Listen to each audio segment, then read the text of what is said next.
RJ Classes 2.0। नमस्कार दोस्तों, मैं आरजे सिद्धार्थ आरजे क्लासेस 2.0 में स्वागत करता हूं। दोस्तों आज फिर हाजिर हैं वैदिक काल का राजनीतिक जीवन को लेकर के। दोस्तों आप सोच रहे होंगे कि वैदिक काल के कई वीडियो आ चुके हैं और सर कितना पढ़ाएंगे।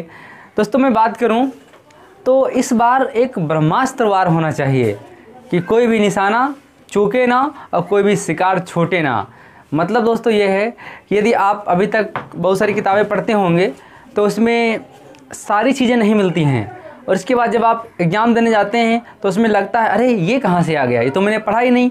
तो ऐसी स्थिति ना आए, इसलिए दोस्तों मैं प्रयास करता हूँ कि हर उस जगह से पॉइंट उठाए जाएं जहां से एग्जामिनर वार करता है या जहां से हमारी कमजोरी उभर कर सामने आती है या जो किताबों में नहीं मिलता है। इसलिए दोस्तों थोड़ा सा आपको मेरा साथ देना होगा, 2-3 वीडियो और पढ़ने होंगे वैदिक काल के। आइए दोस्तों हम बात करता हूं वैदिक कालीन में राजनीतिक जीवन। आज हम देखेंगे, भौगोलिक विस्तार देख चुके थे, उत्तर वैदिक काल हम साथ में कंपेयर करते रहेंगे ताकि आपको डबल नहीं पढ़ना पड़ेगा। बस वीडियो थोड़ा सा लंबा हो सकता है लेकिन आज नहीं। तो दोस्तों मैं बात करूं, वैदिक काल 2 भागों में बांटा गया है, ऋग वैदिक काल या पूर्व वैदिक काल या उत्तर वैदिक काल या दोस्तों कह सकते हैं इसको हम उत्तर वैदिक काल। उसमें राजनीतिक स्थिति और इधर राजनीतिक स्थिति हम पढ़ेंगे। क्या क्या हम पढ़ेंगे ये देखना है दोस्तों। बात करूं, जब ये समय रहा होगा उस समय लोग स्थायी जीवन नहीं जीते थे। लोग कहाँ रह रहे हैं, किस दिशा में जा रहे हैं, ये दोस्तों पूर्व तय नहीं था। लोग वहीं जाते थे जहाँ पर उनको खाने के लिए अनाज मिले, शिकार मिले और पानी की अच्छी सुविधा हो। इसलिए मैंने आपको बताया था कि दोस्तों आर्य बसे उत्तर भारत में कहाँ कहाँ बसे, जहाँ जहाँ नदियाँ बह रही थीं, जहाँ पर सदानीरा थीं, जहाँ जहाँ पर मिट्टी बहुत अच्छी थी, जंगल थे, वहीं दोस्तों बसे। तो मैं बात करूँ उस समय गांव नहीं थे, शहर नहीं थे। हाँ, हड़प्पा सभ्यता नगरीय व्यवस्था थी, लेकिन वैदिक कालीन दोस्तों ये ग्रामीण व्यवस्था है, अभी नहीं। ये उत्तर वैदिक काल में हम देखेंगे किस तरीके से वहाँ पर लोग रह रहे हैं। दोस्तों मैं बात करूँ तो प्रशासन की यहाँ पर इकाइयाँ कौन कौन सी हैं पहले मैं जान लेता हूँ।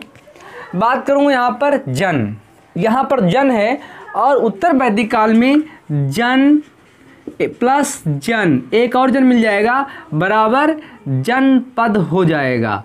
जन और जन बराबर यहाँ पर जनपद हो जाएगा। लेकिन ऋग वैदिक काल में ये जन ही रहेगा, जन नामक एक इकाई रहती है। अब मैं दोस्तों यदि आगे बात करता हूँ इस पर, तो जन नामक इकाई प्रशासन की सबसे छोटी इकाई है। साथ में यहाँ पर कुछ पदाधिकारी भी होते थे,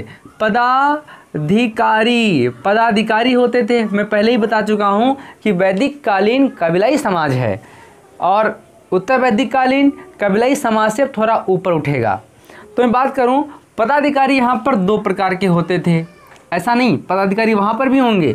यहाँ पर जो पदाधिकारी होते थे वो कौन कौन से पदाधिकारी हैं, तो एक है मंतिन मतलब यहाँ के पदाधिकारियों को मंतिन नाम दिया जाता था। यहाँ के जो अन्य पदाधिकारी हैं उनको हम अन्य सहायक पदाधिकारी के नाम से जानेंगे, अन्य सहायक पदाधिकारी के नाम से जानेंगे। इनमें सबको मैं पढ़ाऊंगा, पहले आप स्ट्रक्चर देख लीजिए क्या क्या पढ़ना है। फिर यदि हम यहाँ पर बात करें तो यहाँ के जो पदाधिकारी होंगे,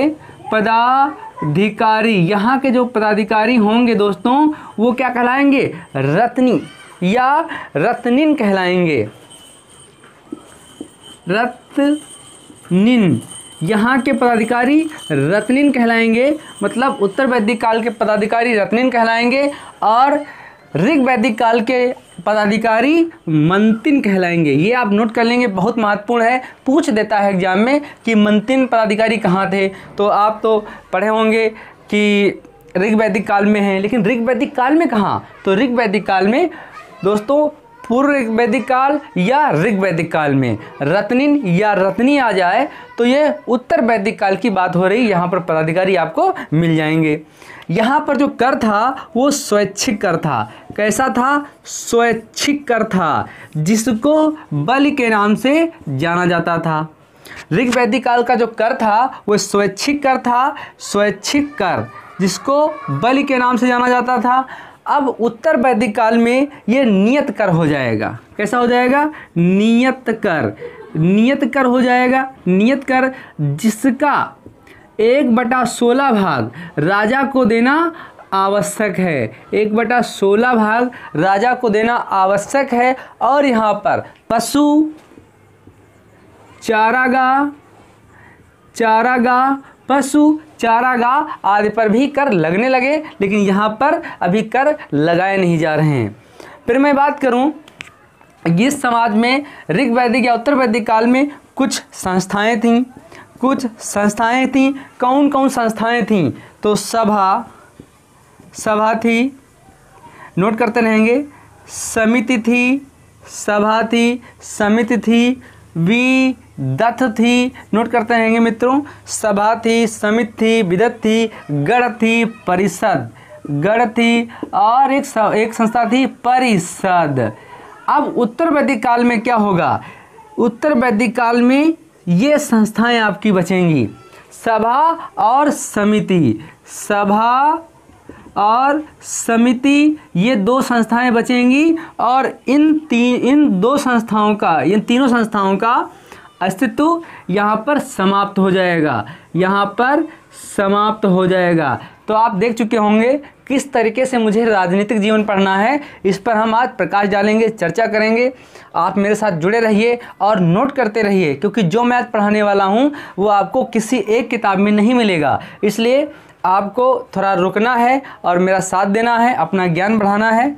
चलिए मित्रों, अब विषय पर बात करते हैं, किस तरीके से हमारा ऋग वैदिक काल राजनीतिक जीवन जी रहा है, इस पर चर्चा करेंगे। राजनीतिक स्थिति की बात कर लेता हूँ। बात करूँ, ये जो समाज है, ऋग वैदिक समाज है, ये जनों पर आधारित है, जन पर आधारित है। जन को हम या जनों को हम कबीला नाम देते हैं। क्या देते हैं? कबीला। मैंने अभी कहा वैदिक काल हमारा कैसा है, तो वैदिक काल हमारा कबीलाई समाज है, या हम इसको या समूह के नाम से जानते हैं। जनों को हम कबीला या समूह के नाम से जानेंगे, या कह सकते हैं जन हमारे कबीला या समूह में विभाजित थे, इस तरीके से हम कह सकते हैं। आगे मैं चर्चा करूं इस पर, तो सबसे बड़ी इकाई, जो सबसे बड़ी इकाई है, सबसे बड़ी इकाई, मेरे साथ नोट करते रहेंगे मित्रों। सबसे बड़ी इकाई क्या है? बड़ी इकाई किस चीज़ की? तो प्रशासन की सबसे बड़ी इकाई। सबसे छोटी इकाई जैसे आज ग्राम है, तभी ग्राम थी। तो सबसे जो बड़ी इकाई है वो जन है। क्या है? जन है।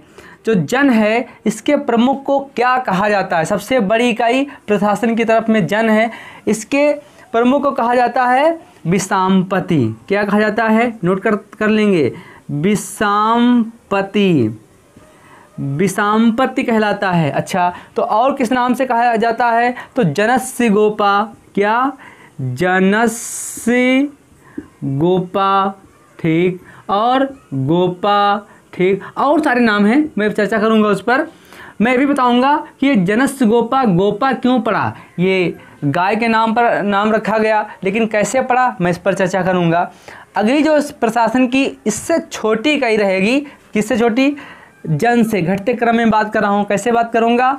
घटते क्रम में, घटते क्रम में मैं बात करूँगा। तो यदि जन से छोटी इकाई है तो क्या है? विष। जन से छोटी इकाई है विष। विष के जो मुखिया है या प्रमुख है उसको विषपति के नाम से जानते थे। विषपति, बहुत बार एग्जाम में ये पूछा गया विषामपति किसका मुखिया है, तो लोग विष का लगा देते हैं, जबकि ऐसा नहीं। विषामपति, पति और जन, विषामपति जो है वो जन का मुखिया है, विषपति ये विष का मुखिया है, आप नोट कर लेंगे। इससे छोटी इकाई कोई है? हाँ, इससे छोटी इकाई है जिसको हम ग्राम कहते हैं। क्या कहते हैं? ग्राम कहते हैं। इसके मुखिया को हम कहेंगे ग्रामणी। इसके मुखिया को हम क्या कहेंगे मित्रों? ग्रामणी कहेंगे। आप नोट करते रहेंगे मेरे साथ। फिर इससे छोटी कोई इकाई, हाँ इससे छोटी इकाई है, इससे छोटी इकाई है ग्रह। कौन सी? ग्रह या कुल, ग्रह या कुल। ठीक मित्रों, ग्रह या कुल है। फिर मैं चर्चा करूं इसके प्रमुख को क्या कहा जाता है। इसके प्रमुख को क्या कहा जाता है? आपको दोस्तों वीडियो में दिख रहा होगा, ना दिखे तो मेरा जो मैं बोल रहा हूं आप सुन लीजिए। तो ग्रह या कुल है, इसके मुखिया को क्या कहा जाता है? तो ग्रहपति। क्या? ग्रहपति कहा जाता है, ग्रहपति कहा जाता है। ठीक, फिर दूसरा या करके और क्या कहा जाता है? तो हम कह सकते हैं प्रमुख कहा जाता है। क्या? प्रमुख कहा जाता है। और क्या कहते हैं? तो कुलप कहते हैं। कुल है ना, तो कुलप कहते हैं। ये हमारी घटते क्रम में प्रशासनिक इकाई है, आप नोट कर लेंगे। ये हमारे घटते क्रम में प्रशासनिक इकाई है। ये मैं अभी पढ़ रहा हूँ, क्या पढ़ रहा हूँ? सिर्फ और सिर्फ ऋग वैदिक या पूर्व वैदिक राजनीतिक स्थिति मैं पढ़ रहा हूँ। अभी इसकी चर्चा मैं नहीं कर रहा हूँ, अभी इसकी चर्चा मैं नहीं कर रहा हूँ। याद रखना, इसकी चर्चा मैं कंपेयर करके साथ पढ़ूंगा ताकि आपको कहीं से कन्फ्यूजन ना रहे। चलिए अब देखिए, अब आप सोच रहे होंगे ये जन कैसे हैं, तो चलो स्क्रीनशॉट आप ले लीजिए दोस्तों, फिर मैं आगे बात करता हूँ। चलिए हो गया होगा, अब आगे देखते हैं। अब मान लीजिए एक गोला बनाइए। चलिए एक मैं गोला बना रहा हूँ, इस तरीके से गोला बना लिया। इस तरीके से मैंने इसको बांट दिया, इस तरीके से मैंने इसको बांट दिया। ठीक, जब मैंने बांट दिया तो देखा इसमें ये आपके जगह दिख रही हैं, प्लॉट टाइप में दिख रहे हैं, तो इनको मान लेते हैं जन हैं। कौन से हैं? ये अनु मान लीजिए एक है, नाम मैं दे रहा हूँ उत्तर वैदिक वैदिक काल के सारे हैं, नोट कर लीजिए, कोई दिक्कत नहीं। अनु में अभी नोट कराऊंगा। अनु, ध्रुव, ध्रुव, अनु, ध्रुव, पूर्व, तुर्वस, पूर्व, तुर्वस, ये नाम है, आप नोट कर लीजिए। मैं जनों जितने भी जन हैं इनका मैं चर्चा करूंगा, RNR जन जितने सारे बात करूंगा। भरत, युद्ध, भरत, युद्ध, इस नाम के जन हैं। अब मान लीजिए मित्रों ये आपका हो गया जन, ध्रुव मान लीजिए जन आपका हो गया। ये जन आप कहीं बना सकते हैं, जन हो गया। अब इसी के अंदर इस तरीके से आप लाइनें खींच लीजिए और इसी में आप इस तरीके से लाइनें खींच लीजिए, इस तरीके से। फिर जैसा मैंने गोला बनाया आप इसके अंदर बना सकते हैं। फिर जन के अंदर एक और आएगा, क्या आएगा? विष आएगा, विष आएगा। विष के अंदर अब क्या आएगा? तो विष के अंदर ग्राम आएगा, ग्राम आएगा। फिर विष के अंदर और क्या आएगा? तो कुल आएगा, कुल आएगा। जब कुल आएगा तो आप देख रहे होंगे ग्रह या कुल। तो जन को हम कबीला के नाम से भी जानते हैं, जन को हम कबीला के नाम से जानते हैं। मान लीजिए अनु जो मैंने कभी जन बताया था, इनको हम कबीला कह सकते हैं, कबीला भी हैं। तो 1 2 3 4 प्रत्येक जन, जो प्रत्येक जन या कबीला ये कितने भागों में बटा है? ये 4 भागों में बटा है। आप नोट कर लेंगे, ये कई बार यूपी पीसीएस में पूछा गया, RRB में पूछा गया, तो आप इसको नोट कर लेंगे। मैं वही चीज़ आपको बताऊंगा जो एग्जाम दृष्टिकोण से बहुत महत्वपूर्ण है और एक किताब में ढूंढने से नहीं मिलते हैं। तो आप जुड़े रहिए, मैं ऐसा आपको मैटर देने वाला हूँ कि आपको कहीं और जाने की ज़रूरत नहीं और कोई और किताब पढ़ने की ज़रूरत नहीं। चलिए मित्रों, फिर मैं आगे बात करता हूँ। यदि मैं बात कर लूँ, आप ये पॉइंट को नोट कर लीजिए, बहुत महत्वपूर्ण है। यदि मैं बात करूँ तो आर्य और अनार्य, जो आर्य थे क्या थे? आर्य और अनार्य, आर्य और अनार्य, इनके कबीले अलग अलग थे, इनके कबीले अलग अलग थे, अलग अलग थे, इनके कबीले अलग अलग थे। ठीक, और बात करूं जो प्रारंभ में आर्य आए थे, जो प्रारंभ में आर्य आए थे वो यहीं मिल गए या बस गए या यहीं के लोगों से मिल गए। जो इसके बाद आर्य आए हैं, जो इसके बाद आर्य आए हैं वो मिले नहीं, लोगों को अपने में मिलाया नहीं, उन पर शासन करने की बात सोची, उनको मिलाया नहीं, उन पर शासन करने की बात सोची। यहाँ के लोगों को दस्यु के नाम से जाना जाता था। किस नाम से? दस्यु के नाम से जाना जाता था। जो यहाँ के मूल निवासी हैं इनको दस्यु के नाम से जाना जाता था। एक ये पॉइंट आप मित्रों नोट कर लेंगे। कबीला समाज जो था वो कैसा था, तो कबीला समाज हमारा संघर्षशील समाज था। संघर्षशील समाज था, मतलब जो कबीला के लोग थे ये गाय के लिए, खाद्यान्न के लिए आपस में लड़ते रहते थे, अपनी शक्ति को आगे बढ़ाने के लिए लड़ते रहते थे। इसलिए जो कबीला समाज है वो कैसा है, संघर्षशील समाज है, संघर्ष करता रहा है। इसी बात में मैं भी चर्चा करूंगा कि कौन शब्द कितनी बार आया है। जैसे मैं बात करूं 275 बार हमारा जन ऋग्वेद में आया है, 170 बार विश्व हमारा ऋग्वेद में आया है, 113 बार ग्राम आया है, आदि का उल्लेख ऋग्वेद में हुआ है। मैं इस पर भी चर्चा करने वाला हूं, तो ये पॉइंट नोट कर लीजिए मित्रों, ये पूछे जाते हैं। चलिए फिर मैं आगे बात करता हूँ। फिर आगे मैं चर्चा करूं कि ऋग्वैदिक काल की इकाई मैंने आपको बताया। ऋग्वैदिक काल की 2 इकाइयां हैं, मैंने आपको बताया, नोट कर लेंगे। एक राजनीतिक इकाई मैं पढ़ा रहा हूं। क्या पढ़ा रहा हूं, राजनीतिक इकाई। जैसे मैंने आपको इकाई का क्या बताया मैंने राजनीतिक इकाई में, तो मैंने आपको बताया जन बताया, फिर क्या बताया, विश्व बताया, फिर क्या बताया, ग्रह बताया, फिर क्या बताया, तो ग्रह नहीं ग्राम, और फिर मैंने आपको ग्रह या कुल बताया। ठीक, इसके प्रमुख का क्या बताया, विषामपति, गोपा, जनगोपा, ये बताया।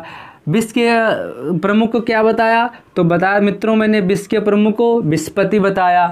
और उसके बाद ग्राम के प्रमुख को ग्रामणी बताया।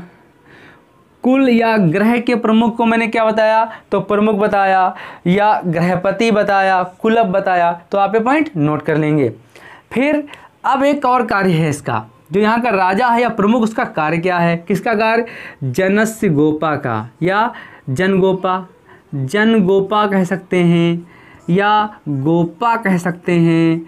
हम इसको राजा आधुनिक के नाम दे सकते हैं, गोपति कह सकते हैं, गोपति कह सकते हैं, जनस्य गोपा कह सकते हैं। इसके कार्य क्या हैं ये देखना है। इसके कार्य 2 हैं मित्रों। मैं थोड़ा लाइट जला लूँ फिर मैं चर्चा करता हूँ। चलिए दोस्तों आगे देख लेते हैं, लाइट जला ली है। अब जनगोपा, गोपा और गोपति, जनस्य गोपा के हम कार्य देखते हैं क्या है। जो ये राजा है ये क्या करता है, ये कबीले की सुरक्षा करता है। क्या करता है दोस्तों, ये कबीले की सुरक्षा करता है, कबीले की सुरक्षा करता है।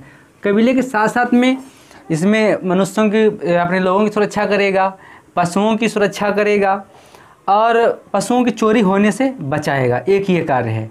इसके अलावा एक और है, ये क्षेत्र आधारित, यहाँ के जो कबीले हैं या राजा हैं ये क्षेत्र आधारित ना होकर के, क्षेत्र आधारित ना होकर के जन आधारित हैं। क्या हैं, जन आधारित हैं। एक पॉइंट आप नोट कर लेंगे। कबीले की सुरक्षा में किसको करेगा ये, तो जन की सुरक्षा करेगा और पशुओं की सुरक्षा करेगा। एक पॉइंट ये है। ये काम सौंपे गए हैं राजा को।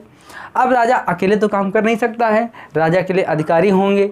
उस समय पर भी अधिकारी थे, राजा के लोग थे, उनके कुछ नाम रहे होंगे, तो मैं उनके नाम आपको बता देता हूँ। बहुत महत्वपूर्ण है, ये आपके एग्जाम में आते हैं और पूछे जाते हैं। तो कुछ नाम हैं, मैं चर्चा करूंगा, अब आप मेरे साथ नोट करते रहें, ज़्यादा सही रहेगा। बात करूं एक इसका जो राजा के सहायक हैं, राजा के अधिकारी, जो रत्नीन या रत्नी कहा गया, राजा के अधिकारी कौन कौन से हैं राजा के अधिकारी, देखिए। जो महत्वपूर्ण एक राजा का अधिकारी है उसका नाम है पुरोहित। क्या है, पुरोहित। पुरोहित तो उस समय ब्राह्मण ही होते थे। तो पुरोहित का काम क्या है आप नोट कर लीजिए। पुरोहित राजा का सबसे अच्छा मित्र होता है। एक पॉइंट, मित्र होता है। दार्शनिक होता है, जो पुरोहित है ये राजा का मित्र होगा, राजा का दार्शनिक होगा। राजा युद्ध में जीते ऐसी ये कामना करेगा, ईश्वर से प्रार्थनाएं करेगा और ये पूजा पाठ में लगा रहेगा, ये इसका कार्य है। और राजा के न्याय में ये मदद करेगा। तो अब देखिए यहाँ का जो राजा न्याय कर रहा है वो पुरोहित से सलाह ले रहा है। यदि राजा युद्ध में जीत रहा है तो उसका कुछ ना कुछ श्रेय राजा पुरोहित को दे रहा है कि इसने ईश्वर से प्रार्थना की है। राजा का बहुत अच्छा मित्र है। ये ऐसी इसके बारे में बातें कही गई हैं, तो आप नोट कर लेंगे। इसके बाद एक और है सेनानी। एक और इसका अधिकारी है सेनानी। उस समय राजा की स्थायी सेना नहीं थी। ऋग्वैदिक काल में राजा की स्थायी सेना नहीं थी। जब कोई युद्ध होता था या कोई कबीले पर आक्रमण करता था तो ये अपने लोगों को बुलाते थे, इकट्ठा करते थे, उनको युद्ध की जानकारी देते थे और युद्ध करते थे। तो यहाँ पर स्थायी सेना नहीं है, अभी हो जाएगी। उत्तर वैदिक काल में पहुँचेंगे तो वहाँ पर एक तथ्य मिलेंगे, लेकिन यहाँ पर अभी ऋग्वैदिक काल में ऐसा नहीं है। ग्रामणी देखते हैं। ग्रामणी का जो प्रमुख होता है, वो जो मेन होता है, ग्राम कह सकते हैं, ग्रामणी ये गांव का प्रमुख होता है। तो ये गांव की सारी सूचनाएं राजा को प्रेषित करता है। एक एक पॉइंट नोट कर लेंगे। दूसरा यदि हम बात करें तो दूत, रथकार, दूत और एक है रथकार। इसमें देखिए, यदि हम दूत की बात करें तो ये सारथी का प्रमुख या सारथी होता है दूत। रथकार की यदि हम बात करें तो रथकार रथ को बनाने वाला होता है। तो ये राजा के अधिकारी होते हैं। तो राजा के अन्य सहायक भी हैं, हाँ उनके भी नाम देख लीजिए। राजा के अन्य सहायक भी हैं। सहायक, उनके नाम क्या हैं? जो राजा के अन्य सहायक हैं उनकी यदि हम बात करें तो एक है पूरब। क्या है? पूरब। यदि हम पूरब की बात करें तो ये पूरब को पूरब कह सकते हैं। पूरब की बात करें तो ये दुर्गपाल है। क्या है? दुर्गपाल है। मतलब राजा जहाँ रहता है वहाँ पर ये निवास करता है और उसकी देखभाल करता है महल की। तो ये दुर्गपाल हो गया। इसे बोलते नहीं, दुर्ग बनवाया गया तो वहाँ पर इसकी सुरक्षा करेगा जहाँ राजा रह रहा है। स्पस, एक इसका अधिकारी है स्पस। स्पस को हम गुप्तचर के नाम से जानते हैं। गुप्तचर के नाम से जानते हैं। स्पस को हम गुप्तचर के नाम जानते हैं। ब्राजपति एक होता है इसका अधिकारी, ब्राजपति। ब्राजपति चारागाह का अधिकारी होता है। कहाँ का? तो चारागाह का अधिकारी होता है। चारागाह का अधिकारी होता है मतलब लोग पशु चराएंगे तो वो किसी न किसी स्थान पर चराएंगे, तो वहाँ की जो घास है उसकी सुरक्षा करने के लिए एक अधिकारी होता है जिसको ब्राजपति बोलते हैं, इसलिए चारागाह का अधिकारी। चारागाह सार्वजनिक थे, लेकिन यहाँ पर अभी कोई टैक्स नहीं है। उत्तर वैदिक काल में टैक्स हो जाएगा। फिर यदि बात करें तो एक होता है उग्र। इसका एक अधिकारी है क्या? उग्र। उग्र को आधुनिक हम पुलिस के नाम से भी जानते हैं। तो ये पुलिस का काम करता है। उग्र ऋग्वैदिक काल में थे जिनको हम आधुनिक पुलिस के नाम से जानते हैं। उपस्थ या उग्र, उपस्थ या उग्र या व्यक्तिगत सेवक राजा का होता था। तो उग्र हम नाम ले लें, उग्र। तो ये राजा का व्यक्तिगत सेवक होता था, उग्र। तो मित्रों ये पॉइंट आप नोट कर लेंगे साथ में। और यदि आपको लिखना हो कि इसका कार्य क्या, इसका कार्य क्या है, तो आप मेरा वीडियो थोड़ा बैक कर लेंगे। इसमें जो मैंने बताया है आप नोट कर लेंगे। ये दोस्तों वो पॉइंट हैं जो एग्ज़ाम में बहुत पूछे जाते हैं। देखिए कुछ लोग एग्ज़ाम दे चुके होंगे, कुछ देना चाह रहे हैं, कुछ लोग बहुत बार दिए हैं, तो उनको ये पता होगा कहाँ से पॉइंट उठाए जा रहे हैं। फिर यदि हम बात करें तो इस समय राजनीतिक स्थिति में बात कर रहा हूँ। यदि इस समय हम बात करें तो यहाँ का जो राजा है, राजा वो वंशानुगत है। कैसा है? वंशानुगत है। वंशानुगत है, वंशानुगत है। लेकिन ये कब तक वंशानुगत है? यदि ये राजा, यदि यहाँ का राजा वंशानुगत है, यहाँ का राजा कुछ गलत काम करे तो यहाँ की जनता हटा देती थी इसे और एक नया राजा चुनती थी। यदि ये अच्छा काम करेगा तो अपने पद पर बना रहेगा, और जब पद पर बना रहेगा तब इसी का बेटा दोबारा फिर राजा बनेगा। यदि यहाँ का राजा कुछ गलत करेगा तो जनता हटा देगी। इसके लिए एक होती थी सभा और समिति जो राजा को चुनती हैं। मैं इस पर चर्चा करने वाला हूँ अभी। सभा और समितियाँ ये राजा को चुनती हैं और उनको पदच्युत भी कर सकती हैं। चलिए मैं आगे बात करता हूँ वंशानुगत का। फिर भी राजा यहाँ पर जनता के द्वारा चुना जाता था, एक ये पॉइंट है। फिर मैं बात करूँ वैदिक काल में कहीं कहीं पर राजतंत्रात्मक शब्द मिला है, कहीं कहीं पर गणतंत्रात्मक शब्द मिला है। यदि आपसे ये पूछा जाए कि यहाँ की व्यवस्था कैसी थी, राजतंत्रात्मक या गणतंत्रात्मक, तो आप लगाएंगे कि यहाँ की व्यवस्था राजतंत्रात्मक थी। उसका कार्य चुनाव कैसे होता था? तो गणतंत्रात्मक तरीके से चुनाव होता था। मान लीजिए यहाँ पर ए राजा है, ए रिटायर हो गया तो बी इसका जो पुत्र है वो राजा बना, तो चुना तो जनता ने ही। यदि बी कुछ गलत करेगा तो यहाँ से कोई दूसरा राजा बन जाएगा, जनता चुन लेगी। यदि गलत नहीं करेगा तो अपने पद पर बना रहेगा, तो फिर इसका पुत्र जो होगा सी राजा बनेगा। इस तरीके से व्यवस्था ऋग वैदिक काल में थी। आप मित्रों नोट कर लेंगे, समझ गए होंगे। फिर वैदिक काल में देखो बात करते हैं जन के बारे में, थोड़ा और मैं चर्चा कर लेता हूँ। जनों में विभाजित, ये आपस में जो मैंने भी बताया था संघर्षशील थे, तो जो जन हैं ये आपस में कैसे हैं, संघर्षशील हैं। कैसे पता ये संघर्षशील हैं, तो मैंने अभी आपको सब बताया था। कबीले में आर्य अनार्यों के अलग अलग थे, मैं इस पर भी चर्चा करने वाला हूँ। तो देखिए जो जन थे इनके दो प्रकार कबीले थे, एक थे आर्य कबीला और एक टाइप में था अनार्य कबीला। तो आर्य और अनार्य दो टाइप के कबीले थे। तो मैं चर्चा करने वाला हूँ कि ये संघर्षशील थे, तो कैसे संघर्षशील थे, मैं इस पर भी तो चर्चा कर लूँ। अब देखिए यहाँ पर संघर्ष भी कैसे हुआ। संघर्ष ऐसे हुआ है कि यहाँ पर जो आर्य है, यहाँ पर एक वंश है भरत वंश, ये भरत वंश है या जन है। तो इसके जो पुरोहित थे वो थे, कौन थे, विश्वामित्र। जो पुरोहित थे तो वो विश्वामित्र थे। अब विश्वामित्र को यहाँ का जो राजा है, यहाँ का जो राजा है उसका नाम है सुदास। सुदास या जिसको हम तृतसु के नाम से भी जानते हैं, सुदास तृतसु, ये भरत वंश का है। जो यहाँ का राजा है सुदास या तृतसु, ये भरत वंश का है। किसका है, भरत वंश का है। अब इसके जो पुरोहित थे वो विश्वामित्र थे, इसके जो पुरोहित थे वो विश्वामित्र थे। इनको हटा दिया गया, इनको हटा दिया गया और सुदास ने वशिष्ठ को अपना पुरोहित चुना, वशिष्ठ को अपना पुरोहित चुना। अब राजा जो विश्वामित्र होते हैं ये नाराज़ हो जाते हैं, इनको गुस्सा आ जाता है, गुस्सा आ जाता है। तब ये बदला लेने की सोचते हैं कि मैं भरतवंश को मिटा दूंगा। तो जब भरतवंश को मिटाने की बात करते हैं, एक ये कारण होता है। दूसरा कारण ये होता है कि जो रावी या परसनी नदी है, इसके जल, इसका जो जल है बंटवारे को लेकर के विवाद होता है। तो अब आर्य और अनार्यों में युद्ध होता है। जो आर्य होते हैं उधर सुदास और या तृतसु राजा होता है, जो अनार्य होते हैं उनका जो मुखिया होता है वो विश्वामित्र होते हैं। जो विश्वामित्र होते हैं तो इनमें घमासान युद्ध होता है। घमासान युद्ध होगा तो कहाँ होगा, रावी नदी पर होगा। कहाँ होगा, रावी या परसनी नदी पर होगा। एक ये कारण है। देखिए अब रावी नदी के जल के बंटवारे को लेकर विवाद है और ये युद्ध भी रावी नदी पर होगा। तो वहाँ पर क्या होता है, वहाँ पर एक सुदास राजा जो भरतवंश का आर्य है और प्लस विश्वामित्र, ये विश्वामित्र की तरफ 10 राजाएं होते हैं और इनके बीच में एक दशराग युद्ध होता है। क्या, दशराग युद्ध होता है। जो दशराग युद्ध होता है मैं इसके बारे में बता चुका हूँ पिछले वीडियो में, आप आराम से देखेंगे, कोई दिक्कत नहीं।